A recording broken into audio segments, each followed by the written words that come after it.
Damn, check out that cinematic new style angle we got going on here.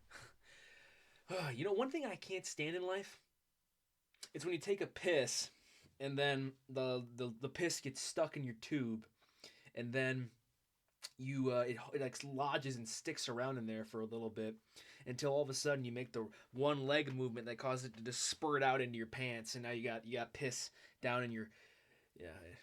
I don't like this because right now it's mirrored or it's not. It's the opposite of mirrored. It's the when I point over here, I'm expecting my finger to be on this side of the screen, but it's not.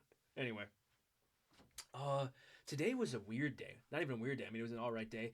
Uh, I hit those. Okay, I hit this.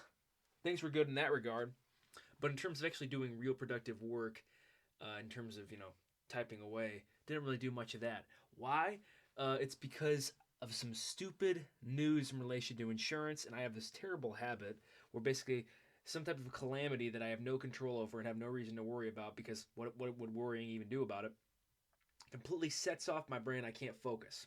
Now, other things compounded that effect because I think yeah, of course, stress it leads into and pushes you towards doing things like like for me it was eating. Like I was like, oh, I feel like crap, so I have to go indulge in the basest, most carnal desires, be it eating or any of those things. Thankfully, only did one of those things, not the other. But it's I think the more thing that really compounded the whole entire effect is the devices. Okay, I feel like when you're on your phone and you got the headphones in, it's like a part of my soul is being drained out, and it literally just is pulling away my desire to do anything productive.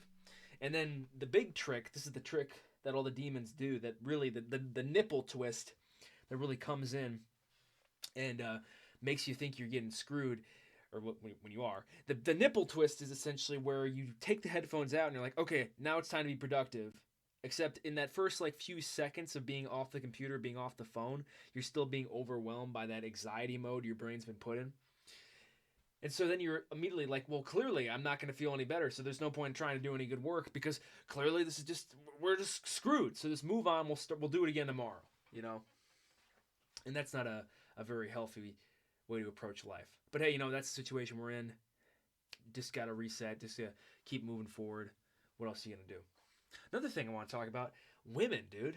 They are phenomenal, right? But me, never want to have one. Well, of course, I obviously want to have one. Who doesn't?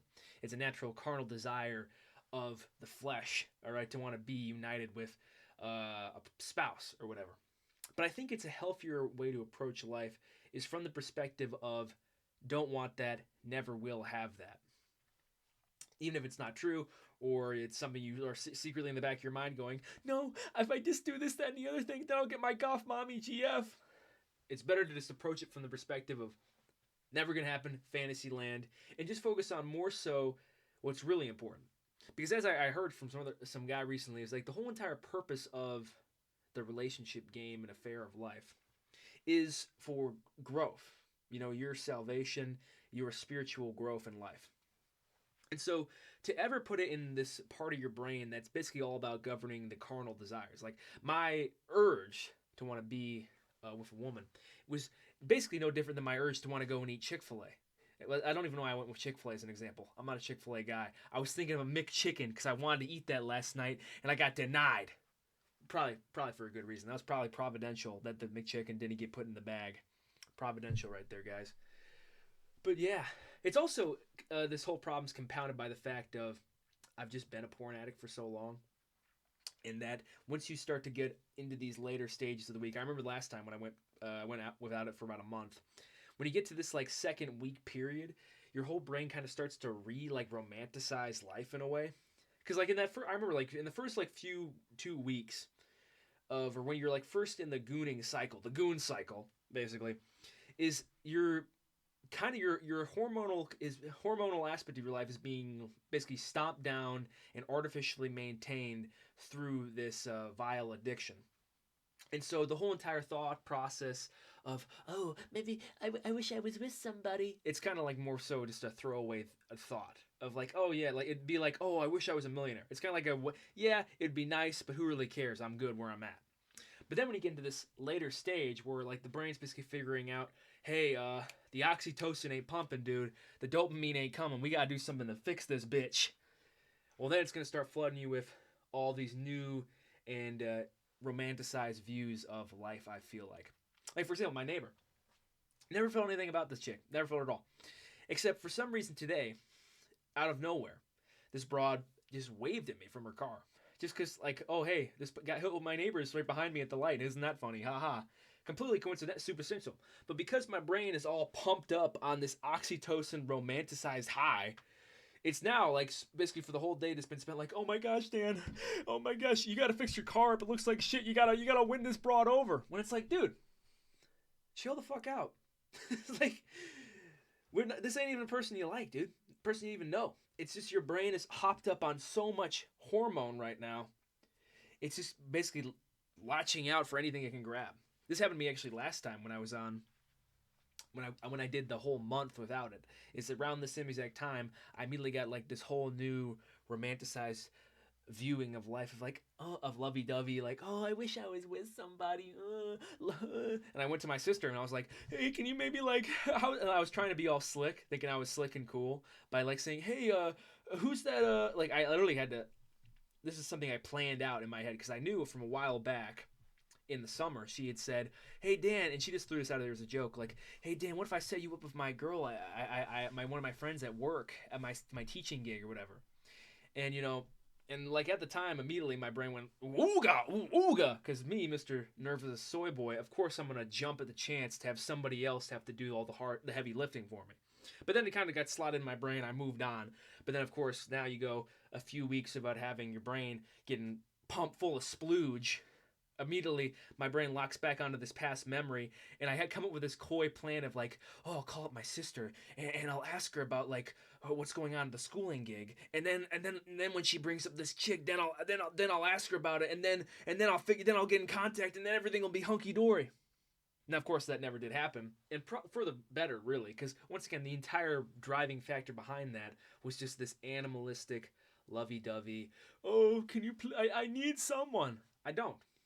I mean, and also, like, you see in my situation here, dude? Is this really the time and the place to be with somebody?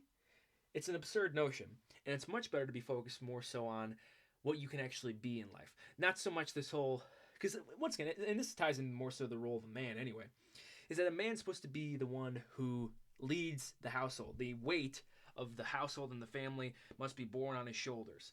And so the moment you become dependent upon some other person, like the spouse, namely, you're kind of like the whole entire structure just collapses. Because the whole point of this thing isn't for you to be able to go and be propped up by the woman. No, you gotta prop her up. And some people say, but the bitches in the modern day, they're just on OnlyFans and they suck. I'm like, dude, I'm sorry, dude. Maybe it's just the hormone brain talking here, but the female form is such an important aspect in so many ways of completing the male life. It's no wonder that the only other people who find like as much fulfillment are guys who literally commit themselves entirely to God, the greatest, the single highest perfect being in the universe. Like there's the two paths that a man must go down to find fundamental fulfillment in life. It's either this half of the species or literally the most perfect being in existence. So you gotta, like, just from that alone, you gotta look here and look at this thing. Or look at this thing. Which direction did I refer to the women in?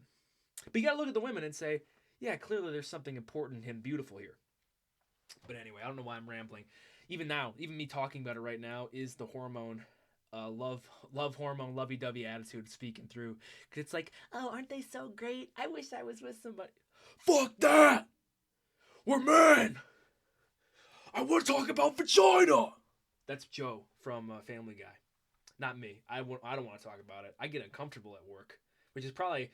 I was thinking about this today. How the guy who, when everybody's joking around about like hardcore sex stuff, the guy who doesn't say anything, probably the freak. And so go figure. When everybody's at work joking around, like my boss was joking around saying, "Yeah, my wife got me a pocket pussy." I was the one who got all silent, like, because I'm the most degenerate freak of them all.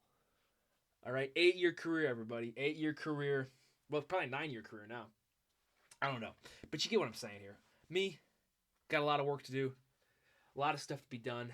No time to be up in the clouds thinking about how, oh, I'm gonna do this any other. No, dude, fuck that. We gotta work. That's what you're called to do in life, work. So let's get to it.